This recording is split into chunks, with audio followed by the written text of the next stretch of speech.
The Mass Effect trilogy has to be one of the most fantastic experiences I've ever had. Going into it blind and being able to bring my characters with all the decisions from one game to another was always fascinating to me. Being able to make choices and having to live with the consequences, no matter if they were good or bad, was something emotional that a very small number of games have ever been able to achieve. Over the years, we've had many games who adopted a similar style, but rarely executed as perfectly as with the first 3 original games of the trilogy.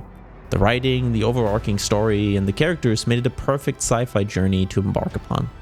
The Legendary Edition list recently pointed me to this franchise again, and I immediately booted up Mass Effect 2, since it was the game that first introduced me into the series. And not long after that, when I heard the couple of notes playing when you get lost in space, drain of oxygen, and fall into planet Locera, it hooked me. I felt like a child again, forgetting everything around me. I played for hours without realizing it. Time flew by me without a worry in my mind. It reminded me of my past, coming home from school to immediately boot up Mass Effect 2 on my laptop, going on great adventures with my squad and experiencing this vast world. Finishing every loyalty mission, side quests, and getting every upgrade. It was a beautiful time that I hold very near and dear to my heart. The suicide mission is still one of the most horrifying parts of a game that I've ever experienced. Your choices mattered in that game, and the suicide mission showed you that in a big way. You could lose your favorite characters and they would be gone forever. No way to bring them back. Unless you're loading a save, obviously. Many years have passed since the last game of the trilogy, Mass Effect 3, has first seen the light of day, but its emotions still stick with me today. The wounds it has left with its conclusion left a bad taste in people's mouth and left an angry fanbase behind. But we would get a sequel eventually. 5 years. 5 long years. That's how long it took to get a new Mass Effect game into our hands. The fans jumped into it, being excited but still skeptical, since it told an entirely new story with fresh characters that we haven't seen before. And then it began.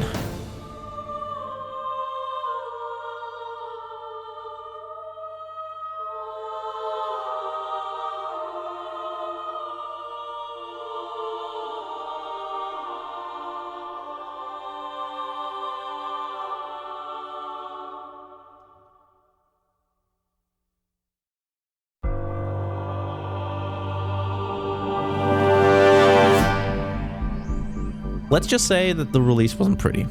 Being infested with bugs and graphical issues, the whole game fell flat before it could even lift off properly.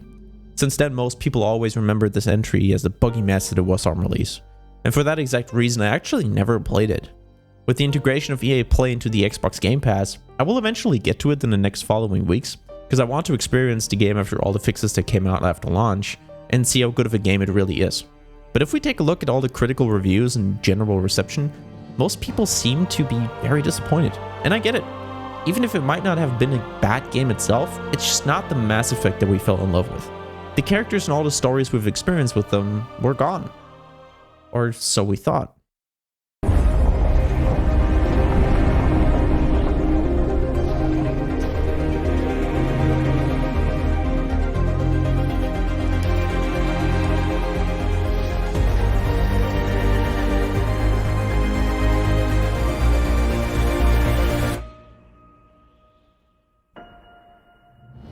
At the end of 2020, BioWare dropped the bomb on us. An announcement trailer for Mass Effect 4 released. It actually brought a tear to my eye. I rarely get actually emotionally attached to video games, but the Mass Effect series is one of 2 franchises that actually managed to do it. Knowing that the old trilogy and its characters will actually return for a 4th installment was something that nobody expected, and it was a huge surprise and also relief. But now we get to the tricky part. Because it's now been 10 years since the last game of the trilogy came out. BioWare has made many games and sadly many mistakes as well, with Anthem being a complete disaster, so much so that the relaunch of Anthem 2.0 never happened and it was just completely abandoned. Even the last game of the franchise, Mass Effect Andromeda, didn't live up to the standards that we got used to with BioWare games. Not just because of its technical issues, sure it looked and sounded beautiful, but it was missing the heart that made Mass Effect so great. It's been 1.5 years since the announcement of Mass Effect 4, and even back then it was very clear. This project is going to take a long time before we actually get to play it. And it makes sense. These games take a long time to make, and I would rather have them take their time rather than to rush and release another unfinished product. But Mass Effect 4 was announced without it even being fully in development. Last month it was announced that Mass Effect 4 is currently in early development. with the majority of the team working on Dragon Age 4 and finishing that game up before eventually moving over to the Mass Effect team. BioWare has a lot to prove right now, showing us that they still have this greatness in them, the magic that connected us to these worlds and characters.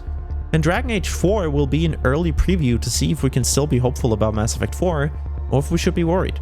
Right now, I'm still very hopeful and believe that they can pull it off. Let's be real. BioWare has made games in the past that haven't been received well at all. Think back at Dragon Age 2 back in 2011. But they recovered with Dragon Age Inquisition.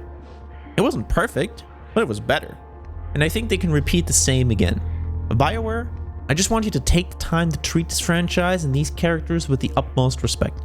You decided to give us hope again and bring them back. So please, don't let us down after all this time. Even after 10 years, the memories are still so vivid. I'll keep an eye out for more information being presented to us about Mass Effect 4, and I'm very excited for what the future will bring us. Hopefully, I'll see you guys back in the Milky Way.